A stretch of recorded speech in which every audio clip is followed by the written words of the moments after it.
Good morning, friends. Now, let us continue our study of tag questions. In my last class, I said the structure of a tag is auxiliary plus subject. We have also studied the two different types of auxiliary verbs, primary auxiliaries and modal auxiliaries. Be, do and have are the primary auxiliaries. Then words like will, would, shall, should, can, could, etc. are modal auxiliaries. Altogether there are 24 such words in English, and if you find any such word in a sentence, you can use that word to make the tag. For example, she is coming tomorrow, isn't she? They have completed the work, haven't they? I am not happy today. Am I? I am happy today.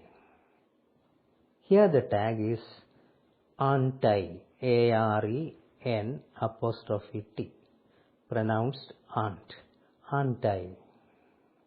Here there is one more possible answer. Michael Swan, a great grammarian of the 20th century, points out another tag for this kind of sentences. That is, ain't I. I am happy, ain't I? A-I-N apostrophe T. Ain't I? But he himself says it is found only in some non-standard varieties of English. So we can forget it.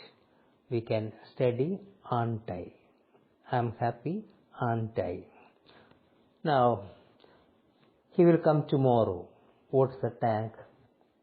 Won't he? Will plus not becomes won't. W-O-N apostrophe T. Won't he? He won't come tomorrow. Will he? So also shall plus not shan't. Can plus not can't, etc. Now look at these two sentences. Children ought to obey their parents. Here the word ought can be used in the tag, oughtn't they? He used to come in time. Here the tag is didn't he? He used to come early, didn't he? Some native speakers also say usedn't he? Usedn't he? That is written like this, U-S-E-D-N apostrophe T, but pronounced usedn't. Usedn't he? But in the exam, it is better to write didn't he. Okay, we have studied examples using all the different auxiliary verbs. Now, to make a tag, first we have to see whether there is any auxiliary verb. But sometimes there won't be any auxiliary verb in the sentence. Then you have to find out the main verb. Split that verb into two. The first word will be an auxiliary verb. For example, they play cricket. Here there is no auxiliary verb. You find the main verb play. Split that word into two parts. Then you get do plus play. You can use the word do to make the tag and say don't they. Don't they. He goes to school in time. When you split the S form of the verb, you get does plus the same word. Goes becomes does plus go. So, doesn't he? If you are splitting the past tense form of the verb, the first word you will get is did. They played cricket yesterday. Yeah, didn't they? So if there is no auxiliary verb in the sentence, you have to find out the main verb and split the verb into two parts. Take the first word and use it for making the tag. Now let me say something about the imperative sentences and their tags. What is an imperative sentence? A sentence that is in the form of a request or command. For all imperative sentences, you can use the tag will you.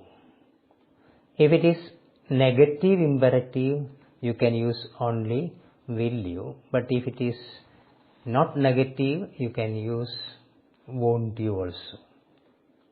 Do it at once. You can say won't you or will you. Both are acceptable. Again, don't move. There is a negative imperative sentence. There you have to use will you. So, imperative sentences take will you or won't you as tag questions. Now look at these sentences. Let's go now. Let apostrophe s. Let's go now. Shall we? The tag is shall we. But if you write let us go now, let and us are written as two separate words. Then it means allow us to go. Then the tag will be will you or won't you. You have to treat it as an imperative sentence. The first one, let apostrophe s, that is let's go now. That is only a suggestion. The tag is shall we. If they are written as two separate words, it should be treated as an imperative sentence and the tag will be will you. And again, let me say something about the subject of the tag. All the personal pronouns can become the subject of the tags. Now altogether, there are 9 words which can function as the subject of a question tag. Which are they? I, we, you, she, he, they, it, their, and one. Now let us examine a few examples. This is my book. What's the tag? Isn't it? The word this is not used in the tag, so isn't it? That is your idea. Again the tag is isn't it? These are beautiful flowers, aren't they? Those are books, aren't they? So if the subject is this or that, the subject of the tag will be it. If the subject is these or those, the subject of the tag will be they. And again, sometimes you can use THERE there. There's a book on the table. Here the tag is isn't there. Sometimes you find the word one in certain sentences. One can learn English easily. Can't one. You don't have to use any other word. Can't one. So all these 9 words become the subjects in tag questions. Now look at these sentences. Everyone is happy today. Now everyone, when you think of the meaning of the word, we think that it is plural. But according to the rules of grammar, it is singular. Therefore, the verb will be singular. Everybody is happy. But the tag will be aren't they. Why can't we use isn't because it would go with they. Everybody is happy, aren't they? Everyone is happy, aren't they? Everyone comes in time, don't they? Everybody studies well, don't they? So such sentences you must study with better care and attention, because in the exams very often they give you that kind of sentences, because they do not want to know what you know but what you do not know. So they may ask questions from that area. And again, look at the sentence, no vacancy.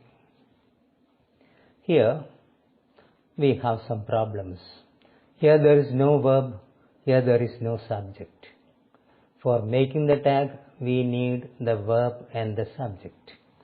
But if you look through the microscope, you can find the verb, you can find the subject. No vacancy means there is no vacancy. So the tag will be is there. No food in the canteen. That means there is no food in the canteen. That is there. No boys in the class. That means there are no boys in the class. Are there? Okay. So also no one, nobody, anyone, anybody, etc. becomes the subject of the sentence, that the subject of the tag will be they. No one knows the answer, do they, will be the tag. Okay, we have discussed so many things, and this much will do if you want to attempt any question in the exam. Now, let me come to the concluding part of my talk. That is, today I am not analyzing any error. Instead, I will say something about a special kind of words called kangaroo words.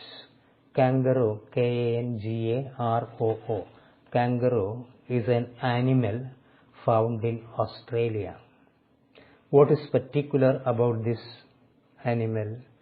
It carries its baby in a pouch on its body. Similarly, there are some words in English which carry a baby within the spelling of that word, of course in the numerical order. For example, look at the word separate. What is the spelling? S-E-P-A-R-A-T-E. If you look at the word carefully, you find another word having the same meaning hiding within the spelling of this word. First I take the letter P, then A, then R, then T. So I get a new word. What is that? Part. The word part and separate are synonyms, words having the same meaning. Or look at the word observe. Observe. See. The baby word is see, S-E-E-C. Now feast. In that word there is another word hiding, that is eat. Then recline. The baby word is lie. Again, there are so many words like this. Masculine. The baby word is male. Destruction. The baby word is ruin. Then market. M-A-R-K-E-T. Marked. Illuminated. Lit. Then exist is. Appropriate. Another word having the same meaning is hiding. that is act. So there may be many other words like that. When you are free, try to find out the baby words. We can stop today and continue in the next class. Thank you.